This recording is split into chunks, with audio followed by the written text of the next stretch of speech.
Orang-orang seperti Hercules atau para penerusnya tidak sekedar minta upeti. Mereka menawarkan perlindungan dalam tanda kutip dari kekacauan yang mereka sendiri ciptakan. Ya. Bagaimana Hercules ya itu menjadi perantara ya?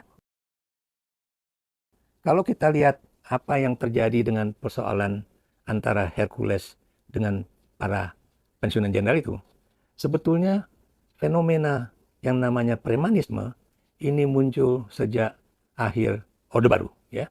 Berakhirnya era Orde Baru itu seakan-akan hukum itu bukan lagi suatu yang benar-benar menjadi penentu di dalam proses keadilan kepada seluruh rakyat Indonesia. Ya. Dan kita juga tahu itu yang namanya Hercules ini cuma satu dari tokoh preman ya, atau kadang-kadang dikatakan sebagai perantara kekuasaan informal ya, bisa saja menjadi perantara ya. Perantara pada siapa? Ya pokoknya perantara lah dari suatu tindakan yang tidak bisa dilakukan oleh seorang pejabat negara ya. Bagaimana Hercules ya itu menjadi perantara ya untuk kemudian muncul sebagai orang yang benar-benar memiliki kekuasaan akibat dari kekosongan otoritas formal ya. Dia menjadi makelar kekerasan ya dalam sistem demokrasi yang pincang. Kemudian dia juga menjadi tempat di mana hukum tidak mampu menjaga lorong-lorong paling gelap dari republik ini ya.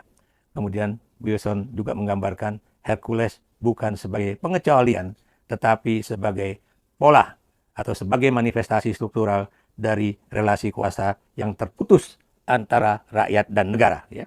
Hercules itu adalah tokoh yang mengerti betul bagaimana memanfaatkan ketakutan sebagai mata uang sosial. Ya. Orang-orang seperti Hercules atau para penerusnya tidak sekedar minta upeti. Mereka menawarkan perlindungan dalam tanda kutip dari kekacauan yang mereka sendiri ciptakan. Ya. Jadi kekacauan di wilayah itu sebetulnya mereka juga yang menciptakan supaya yang punya perusahaan di daerah itu meminta bantuan untuk misalnya keamanan dari gangguan kerusuhan sosial di daerah itu. Sebetulnya penciptanya adalah mereka sendiri ya.